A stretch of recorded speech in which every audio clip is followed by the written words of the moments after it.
भाई north east का कैसा रहा आप? भाई बेहद खूबसूरत। मेरे को नहीं पता आप लोगों की क्या इमेज है नागालैंड के बारे में। मेरी कुछ इमेज थी नागालैंड के बारे में। मैं गया भाई, आपकी क्या इमेज थी जाने से पहले? मेरे को लगा कुछ भी नहीं होगा वहाँ पे, लाइक वेरी रिमोट होगा और लोग पता नहीं कैसे होंगे, क्योंकि नहीं पता, अपने लिमिटेड नॉलेज है।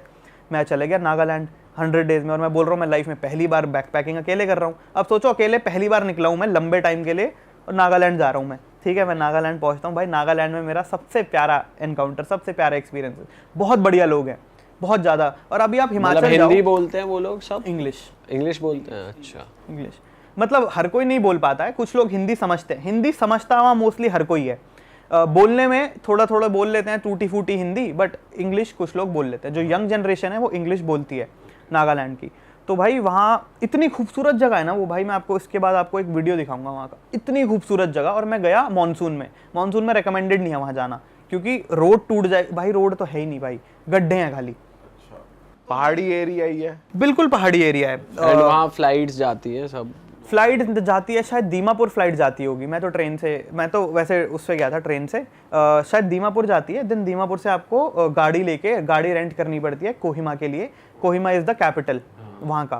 तो क्या सीन था, मतलब बेहद खूबसूरत, बंदे इतने ज़्यादा अच्छे, आपको उतने काइंड हार्टेड लोग शायद ही और कहीं मिले। Scary at the same time. Scary क्यों कह रहे हो? स्केरी क्यों कह रहा हूँ, क्योंकि मैं एक बार ना एक गांव में चले गया, ऐसे ही गांव जाता हूँ मैं। तो एक ये विलेज था, लोंगवा विलेज नाम है इसका। ये पड़ता है म्यांमार इंडिया बॉर्डर पे। और यहाँ का इंटरेस्टिंग विलेज क्यों है, क्योंकि जो इसका बॉर्डर है वो गांव के बीच से पास होता है। तो वहाँ पे जो गांव का अहंग बोलते हैं, किंग ऑफ द विलेज अहंग, तो मुखिया समझ लो। तो उनका घर है बड़ा सा, ठीक है, उनके घर के बीच से बॉर्डर जाता है। उनके घर की एक दीवार पे यहाँ इंडिया है, एक दीवार पे यहाँ म्यांमार है। अच्छा जी। और हाँ, और ये फैसिनेटिंग है काफ़ी कि कहते हैं कि उनकी डुअल सिटीजनशिप है। म्यांमार में भी जाते हैं वो, इंडिया में भी रहते हैं वो, वोट दोनों जगह देते हैं। Which was very interesting to me कि मैं वहाँ खड़ा हूँ और मैं, अब यहाँ इतना फन इंसिडेंट होता है। मैं वहाँ पहुँचता हूँ, वहाँ ना थोड़ी सी बीएसएफ या आर्मी का कुछ तो पोस्टिंग लगी हुई थी। तो वो बस आपसे पूछते हैं कि आपका नाम लिखते हैं, नंबर लिखते हैं, लेते हैं, और वो पूछते हैं कि क्या करने आए हो। तो मैं घूमने आया हूँ। अब तो काफ़ी लोग घूमने जाते हैं वहाँ, तब थोड़ा कम नोन था उस समय जब मैं गया था। एक वहाँ तो भाई होटल अगेन भूल जाओ आप, कुछ भी मिलता है। मैं फेसबुक से कुछ तो कोई किसी रैंडम बंदे का नंबर निकालता हूँ, पता चलता है एक होम स्टे है वहाँ पर मैं अपना कमरा सामान फेंकता हूँ, आता हूँ बाहर। अभी मैं इधर था, मैं सड़क के उस पार जाके एक दुकान, बस छोटी सी 5-7 दुकानें हैं, मैं उस दुकान में जाके मैगी खा लेता हूँ। खाने में क्या है, तो पैसा भी बड़ा कम है भाई, क्या खाएं, मैगी चाय पी लेते हैं। तो मैगी खा रहा होता हूँ, मैं बड़ा क्यूरियस हूँ भाई, म्यांमार जाना है। तो मैं खाते खाते दुकान वाले से पूछता हूँ कि भैया म्यांमार कहाँ पड़ेगा। वो बोलता है म्यांमार में तो बैठे हो। मैं कहता हूँ क्या? तो फिर वो मेरे को बाहर निकल के दिखाता है, कहता है ये जो रोड है ये बॉर्डर है, तो इस साइड आप खा रहे हो ये म्यांमार है, इस साइड इंडिया है। ऐसा सीन है भाई वहाँ पे। मैगी खाने म्यांमार चलेगा? मैगी के शौकीन लग रहे हो ऐसा? नहीं। इंटरनेशनली सही ट्रैवल कर लिया आपने गली पार करते ही। मतलब मैगी खाने भी बाहर चला जाता तो इंडिया गए? भाई क्रेजी था वो। मैं कहा ये तो सही है। और वहाँ वाई चलती है, मैगी भी नहीं चलती, वाई ज्यादा चलती है उधर। पर खैर अब क्या होता है, मेरे को पता चलता है कि मैं जिस गाँव में घूम रहा हूँ ना, बाद में पता चलता है, मैं बिना रिसर्च के पहुंच जाता हूँ कहीं भी, मेरे को नहीं पता होता इतना, थोड़ी बहुत जानकारी रहती है बस। तो मैं बाद में पता चलता है कि भाई ये गाँव है फियरसम कोन्याक ट्राइब का। अब नागालैंड में बहुत सारे ट्राइब्स हैं, आई थिंक 16 है। पहले तो मेरे को सबके नाम भी पता थे, 16 के, क्योंकि मैं नागालैंड में 1 महीना बिताया हूँ, 1 महीना रहा था मैं नागालैंड। बट क्या अभी मैं भूल चुका हूँ नाम 16। तो 16 या 17 ट्राइब्स हैं, जिसमें से कोन्याक ट्राइब है, is the most fearsome tribe. वहाँ के लोगों पे वो लोग हेड हंटर्स होते थे।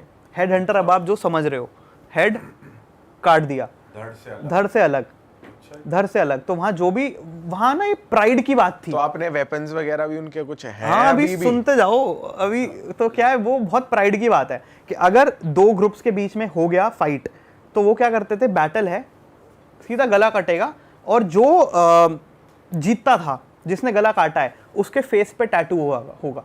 तो जिसके अब जितने ज्यादा टैटूज हैं वो उतना ज्यादा काटे हुए हैं। हाँ, और वो लड़कियों में उतना पॉपुलर है, गांव में उसकी रिस्पेक्ट उतनी है, लड़कियों में हाइप है उसकी। बिल्कुल है भाई, और क्या। हाँ, इज्जत की बात है। ये ऐसा पहले होता था। मैंने सुना 1965 तक होता था, इंडिपेंडेंस के बाद भी, बट फिर लॉ लाया गया, इसको पूरी तरह से बैन किया गया। अब हेड हंटिंग वहाँ प्रैक्टिस नहीं होती है, बट आप अभी भी चले जाओ तो आपको कुछ बूढ़े हेड हंटर्स मिल जाएंगे, जो तब तो जवान थे मगर अब वो बूढ़े हो चुके हैं। तो मैं वैसे हेड हंटर से भी मिला, उनके फेस पे पूरे टैटू होते हैं भाई। और स्कल तो नहीं, बट वो वहाँ का ना अलग कुछ तो है। वो मिथुन करके होता है वहाँ शायद, एक भैंस का कुछ वेरिएंट है शायद मिथुन, तो उसके बड़े बड़े सींग रहते हैं घर के बाहर। तो आप जाओगे तो उनके जो हट्स होती हैं, घर होते हैं, उसके बाहर मिथुन के सींग्स हैं, ऐसे सींग लगाए हुए हैं। और ऐसा भी है जिसके जितने ज़्यादा सींग उसकी उतनी ज़्यादा टॉर गाँव में, ऐसा सीन है उधर। भाई ये तो भाई इंडिया के बारे में पहली बार हमें पता चल रहा है, हमें भी नहीं पता था भाई जब आपने इंटरेक्ट करा उनसे तो फिर क्या बातें करी आपने? उनसे तो नहीं, वो उनको तो बिल्कुल नहीं आती, हिंदी नहीं आती, इंग्लिश नहीं आती। करते ना एक बूढ़े से बात की जिसके टैटू थे, उनसे आपने बात नहीं करी? उनसे क्या था, वो ट्रांसलेटर, एक लड़का विलेज का, मैंने बोल दिया था, मैंने कहा भाई इनसे थोड़ा पूछ लो थोड़ा सा, तो मैं उसको बताता था, वो उसको उनको बताते थे। उन्होंने शायद 10 सर काटे थे भाई, अरे तेरी बाप रे। 10 सर काटे थे, हेड हंटर्स। भाई लेकिन जब ये लोकल ट्राइब्स, इनका आउटफिट अभी भी ट्रेडिशनल ट्राइब अब वाला तो है नहीं या है, नहीं अब तो नहीं है, अब तो नहीं होता, ट्रेडिशनल तो नहीं है, बट ऑब्वियसली वो प्रिजर्व करते हैं। फेस्टिवल्स होता है नागालैंड में, बहुत बड़ा फेस्टिवल होता है, क्या बोलते हैं उसको, मैं एक तो मेमोरी इतनी पुअर है, 1 दिसंबर से 10 दिसंबर होता है हॉर्नबिल फेस्टिवल। तो अगर आपको नागालैंड एक्सपीरियंस करना है तो आप हॉर्नबिल देखने जा सकते हो, बढ़िया फेस्टिवल होता है, बहुत सही। स्नो भी होती है नागालैंड में? नहीं, स्नो तो नहीं होती है, कुछ एक आधी पीक है जहाँ पे स्नो थोड़ी सी मिल जाएगी, बट स्नो नहीं पड़ती।